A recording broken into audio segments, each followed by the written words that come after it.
Hi everyone.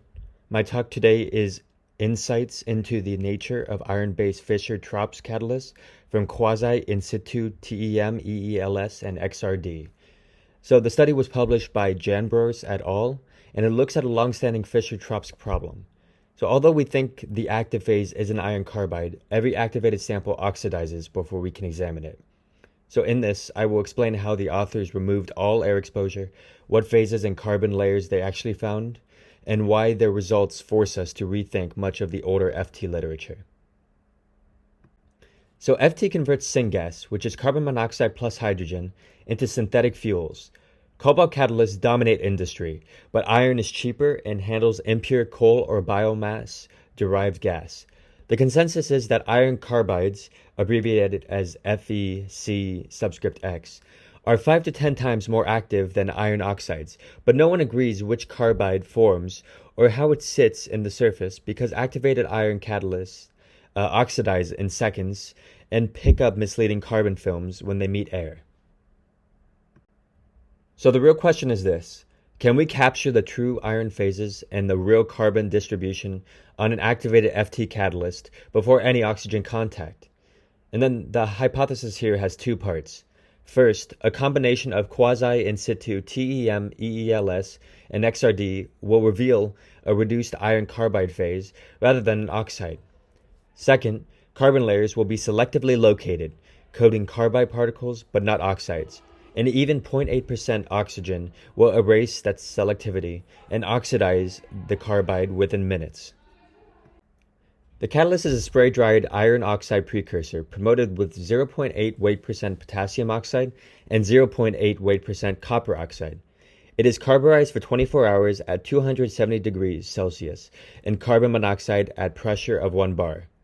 Still inside an argon glove box, the powder is mounted on gold-palladium TEM grids and sealed inside a vacuum-tight transfer holder that is opened only inside the microscope column, which eliminates any oxygen contact. Bulk phases are examined by X-ray diffraction in a nitrogen purge dome, while nanoscale chemistry is mapped with transmission electron microscopy, electron energy loss spectroscopy, at a spatial resolution of about 2 nanometers. The EELS analysis records the iron L3 to L2 intensity ratio, the iron to oxygen peak area ratio, and the pi star to sigma star ratio in the carbon K edge. So after these inert measurements, the same specimen is first exposed to a controlled atmosphere containing 0.8% oxygen for 30 minutes, which is a standard passivation step, and later given an uncontrolled 2-minute exposure to ordinary laboratory air, which allows us to compare exactly the same areas before and after oxidation. So let's look at Figure 1. It presents the bulk diffraction patterns of the catalyst before and after oxygen contact. In the black trace, which was collected under nitrogen, we see that every hematite reflection has vanished, where only a few narrow magnetite peaks remain, and the region from 39 to 47 degrees 2 theta is ruled by broad lopsided humps. A peak that wide tells us the diffracting domains are only a few nanometers across or riddled with stacking faults, because long-range order sharpens a line while defects smear it. The asymmetric tailing means the lattice is also strained. Some planes are compressed while others are stretched, again signaling a defect-rich carbide. So attempts to force Rietveld fits with epsilon iron 3 carbon, chi iron 5 carbon 2, theta iron 3 carbon, or gamma iron 2 carbon all fail unless the peaks are artificially broadened, providing we have a previously unrecognized, heavily faulted iron carbide phase coexisting with a small amount of magnetite. Now compare the gray trace, recorded after just 2 minutes of laboratory air. The carbide humps lose roughly 2/3 of their intensity, while a diffuse halo appears nearly 20 degrees 2 theta, and the textbook signatures of amorphous material. That halo comes from carbon that was dissolved in the carbide lattice, but is expelled as the lattice oxidizes. Meanwhile, magnetite reflections sharpen because more iron now occupies that well-ordered oxide. The take-home message here is that the native bulk of the catalyst is a highly defective iron carbide, protected only as long as oxygen is rigorously excluded. And once exposed, the carbide oxidizes almost instantly and throws off amorphous carbon. Now we're going to look at figure 3, which shows us how the surface changes before and after exposure to air. Starting off with the image on the left, this is the oxygen-free catalyst. You can see these irregular grains about 30 to 70 nanometers across, and they have really clear lattice fringes. When they did a Fourier transform on these areas, they found spacings of about 2.06 and 2.50 angstroms, which matched the faulted iron carbide phase. Sometimes they also saw a 2.10 angstrom spacing, which matches magnetite. If you look closely, the carbide grains are wrapped by thin layers, about 2 to 5 sheets of graphitic carbon, but the magnetite particles don't have any carbon coating at all. So the carbon shell is forming only on the carbide.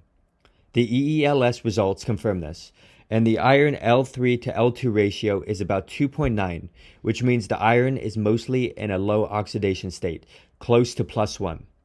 The iron to oxygen ratio is greater than 11, which tells us there's hardly any oxygen present. Also, the carbon K edge shows a strong pi star peak, which is a sign of sp2 carbon bonding, meaning the carbon layers are graphitic in nature. Now if you shift over to the right-handed image, which was taken after 2 minutes of air exposure, everything looks very different. The clean outline of the particles are gone. Grains have merged together, and now every surface, both carbide and magnetite, is covered in a thick, featureless carbon film. The TEM-EELS shows that the iron L3 to L2 ratio has jumped up to about 3.8, meaning the iron is now mostly in the +2 and +3 oxidation states. The iron to oxygen ratio drops down to 7, showing heavy reoxidation.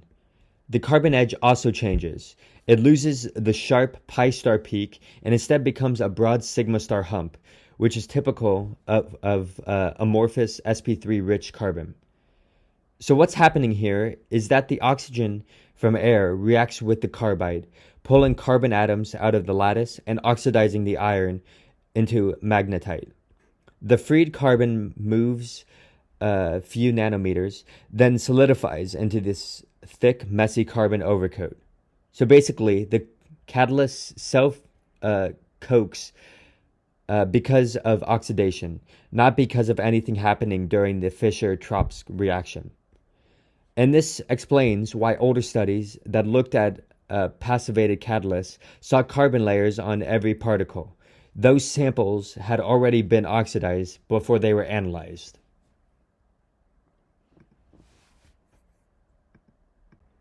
So what are the implications? These results really change both how we think about iron-based FT catalysts and how we should study any catalyst that's sensitive to air. Mechanistically, the active phase isn't a perfect crystal.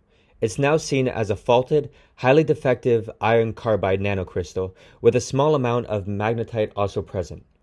The carbide particles are wrapped in a thin carbon shell, only a few layers thick, and this shell likely helps control key reactions at the surface, like hydrogenation and CO dissociation. On the other hand, the magnetite particles don't have any carbon coating at all.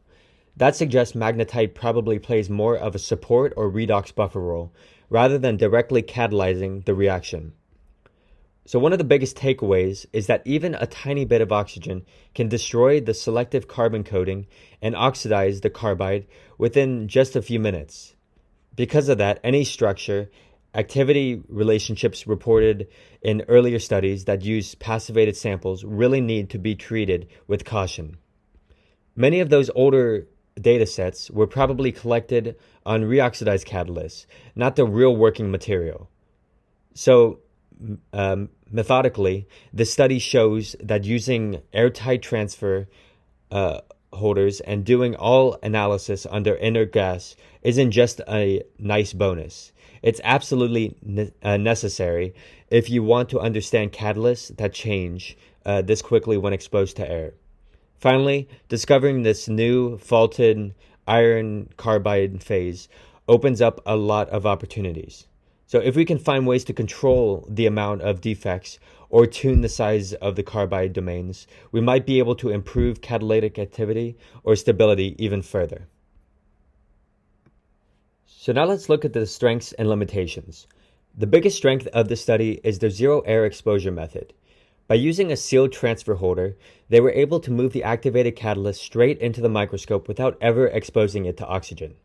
That way, they could study the catalyst surface exactly as it was right after activation. No changes, no artifacts. They combined bulk X-ray diffraction with high-resolution TEM-EELS, about 2 nanometers in resolution, all on the same sample. And this allowed them to directly link the phase identity, the oxidation state of iron, the content, or the oxygen content, and the way carbon was distributed with very high precision. Plus, by imaging the exact same spots before and after oxidation, they could clearly show what changes were caused by air exposure. But there are a few limitations. First, the activation was done at 1 bar of carbon monoxide, which is a lot lower than the 10 to 30 bar used in industrial FT reactors. So the actual balance between carbide and oxide phases might look a little different under real-world conditions. Second, the structure of the faulted carbide is still not completely known. They could only report the D-spacings, but not a full crystal structure. To solve that, a synchrotron total scattering experiment would be needed. Finally, even though they kept the electron beam dose low during TEM, it's still possible that some extra carbon was deposited by the beam itself. Future studies using serogenic TEM would help double-check and rule out that kind of beam damage. Looking ahead, there are 3 main directions that seem especially promising. First, we need to develop operando high-pressure TEM-EELS, where we can actually flow syngas across the sample at 20 to 30 bar while recording real-time images and spectra. This would let us watch carbide domains and their carbon shells forming, evolving, and disappearing under conditions that are much closer to a real commercial reactor. Second, we need synchrotron-based total scattering experiments using pair distribution function analysis.